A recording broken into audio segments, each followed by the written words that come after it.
Hello there. Got a question. Are you without love in your life? If you are, I'm here to help you. I guess I've become kind of an expert on that. Mark Graham here.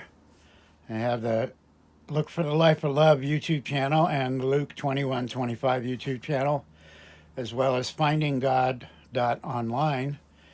And this is kind of a special video, especially for those of you who know me out there. I'm here to apologize to you if you got close to me, spent a lot of time with me for a long period of time and day to day stuff. You probably fall in this category that I need to apologize to you. And then I have two things I want to say about please don't make the same mistake I did. So let's start with the apology. Um, and if I'm doing this right, it will have a different feel than on my other videos. So here we go. Not easy to do in a group deal, but it needs to be done, and forgive my appearance. But the what and the when is more important than the how. And this needs to go out now. I think I'm finally ready. So if you were ever yelled at by me, if I ever screamed at you, I'm here to apologize to you. Number one on the list would be my ex-wife, and probably my sister-in-law. Um, I had no right to yell at you, or anybody for that matter. I was a fool. And all I cared about at the time was what was upsetting me. And I should have never yelled at you or anybody. Ever. I finally get that. So I apologize to you, Kathleen, Julie, my brothers, my mom. It's weird how we treat the ones we love the most, give them our worst behavior, but I'm sorry to all of you. If I could go back and undo it, I would undo it. I know now that nobody deserves to be screamed at and yelled at. And so I'm sorry, and I'm already tried to make peace with my maker about it, and am repenting from it and giving up my anger, which was like my second biggest sin behind my pride, and that's probably what fueled my anger, is when I didn't get things my way. Excuse me. So I apologize to all of you,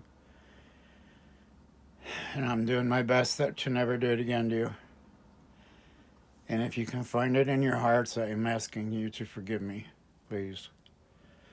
You don't have to do anything else. Just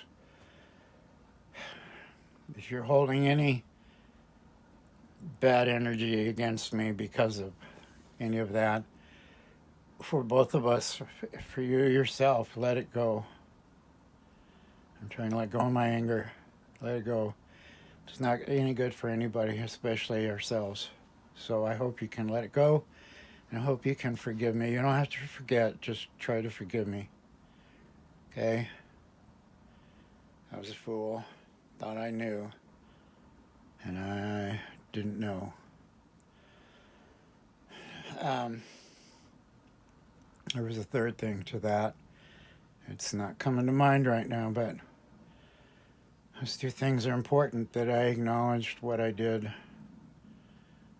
And I apologize and ask for forgiveness.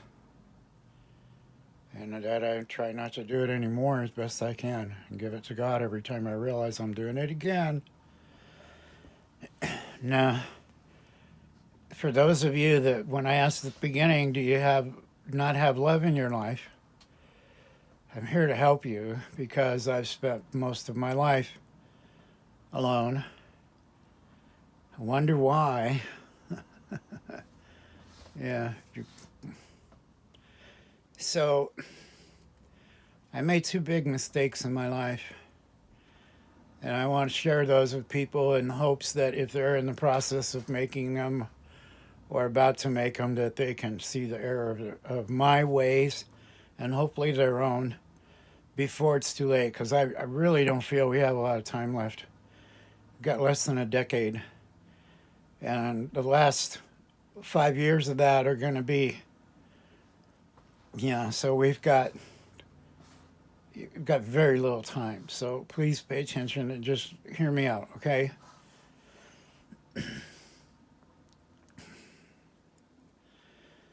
So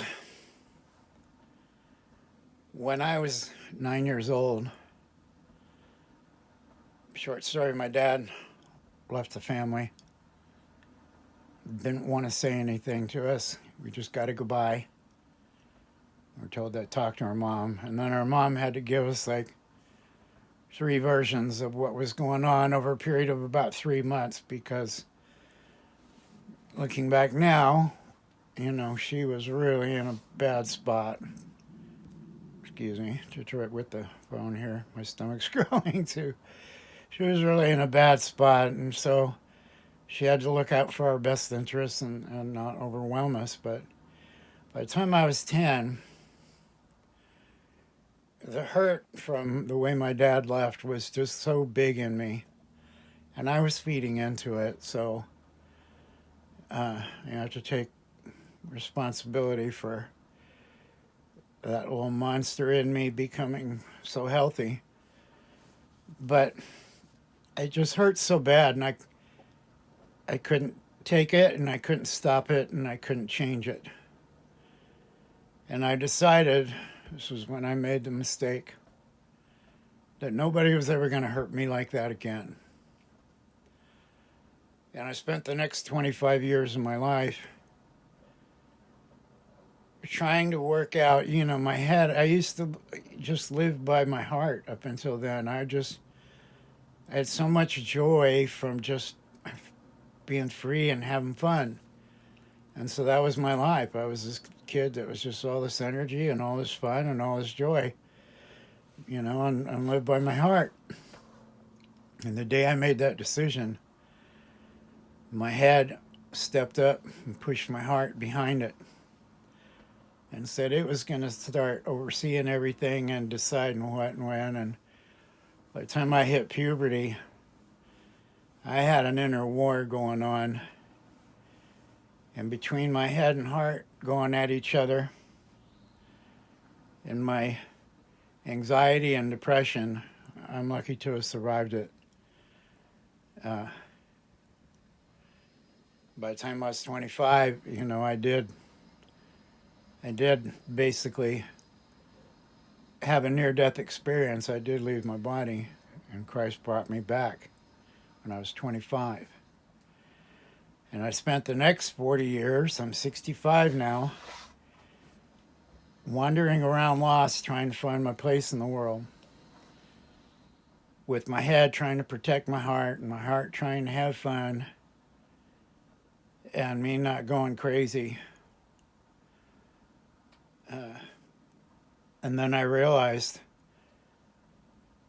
I made love the most important thing in my life, but it had to take back seat to my head.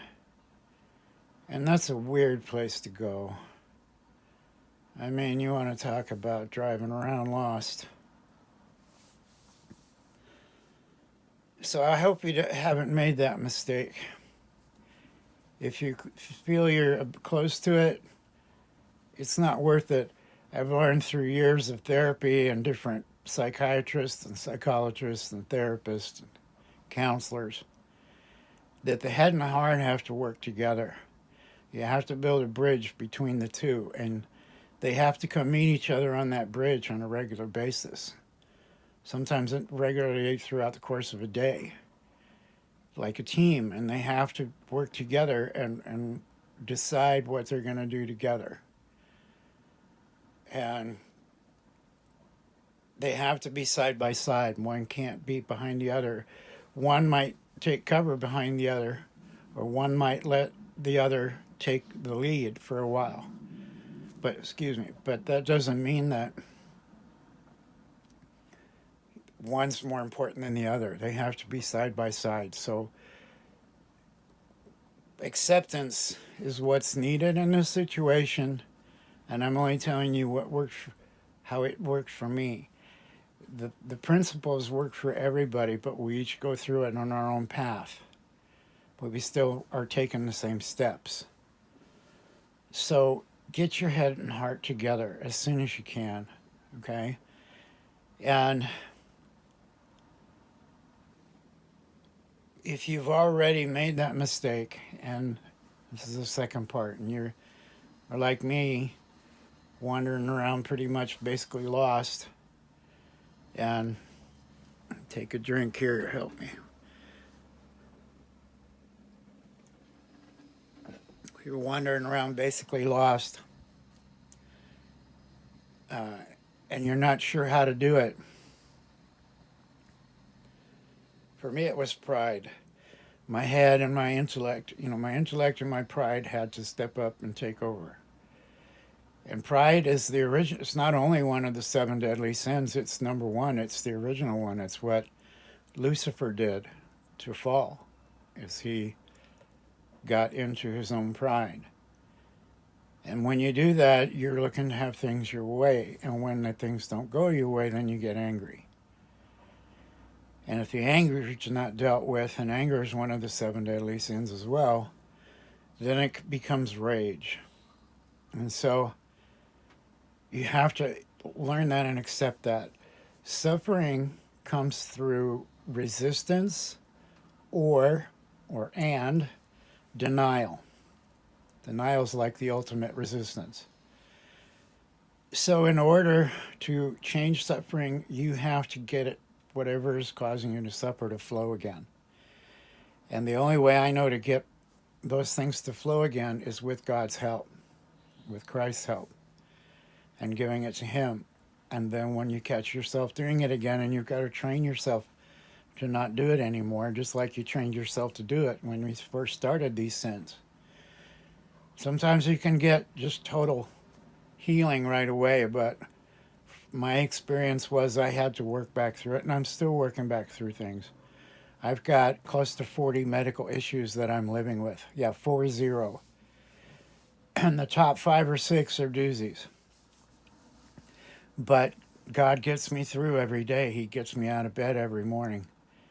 And I could well be in assisted living anytime now. I'm about to be in a wheelchair if I'm not careful. So, and you can see my little living arrangements here. Yeah, I'm not in the best of situations, but there are veterans out there who are homeless, disabled veterans suffering from PTSD who are homeless right now. And if you're one of them out there and you hear this, go to your local Catholic Social Services. They're working with the Veterans Administration to help homeless veterans get into homes. They'll help with move-in expenses, and they'll get somebody to move whatever you have. So check into that if you're homeless. Catholic Social Services, wherever you're living, they should have one. Check with the Catholic churches in your area. So anyway, God gets me up every day and provides me a day and provides me a way to get through it. And He's impressed on my heart that I'm going to be totally healed one day. Completely, totally healed. And I look forward to that day. And I'm also going to get a new set of teeth, which I don't have any, and I can't get dentures. So that's beside the point. That's what keeps me going every day. But I had to let go of my pride. I had to let go of my anger. And that's when I started to realize the mistakes I made living under my pride, my anger, and how I hurt people with my mouth, my stupid mouth. And I spoke words of, how does it say in the Bible? If you speak idle words, You will be accounted for every word, every idle word. And so I'm going to count for them again one day. But I learned to keep my damn mouth shut when I'm very upset because of the power of our words. And so now I'm trying to have life in my word to try and help y'all. So if you've made this mistake for decades and you're looking dim and bleak in your situation, go to God, believe me. The reason for all of this is because the only saving grace I have is love in my life has always been the most important thing. And that was my saving grace. But trying to protect it and keep it contained safely as much as possible was a big mistake. Love needs to flow, and sometimes we get hurt, but love needs to flow. And so you've got to get these other feelings out of its way, and it's got to work together with your head and with Christ to get through this stuff. So I hope this helped you. Please check my look for the Life of Love YouTube channel. I have got a few dozen playlists with original links to the original videos. They're not in mine. I have a little over 100 of my videos, but I have hundreds and hundreds of other people's videos back to their channels with all scientific ways of looking at this and spiritual ways of looking at a higher consciousness, and if God is real and if Christ is real. So thank you for watching. If you're still with me, God bless you. Not many of you watched to the end. I can't say as a blame you. My love goes out to everyone out there, especially the ones that I've hurt with my anger. And I hope you can forgive me, and I hope you can let that, whatever you're holding, go. Be with God, because God wants to be with you. And He is love. That's why love is so important. It says in the book of John, if you know love, then you know God, for God is love. And I love you guys, and take care, be well, and find your way to Christ while there's still time if you haven't. Thank you. Bye-bye.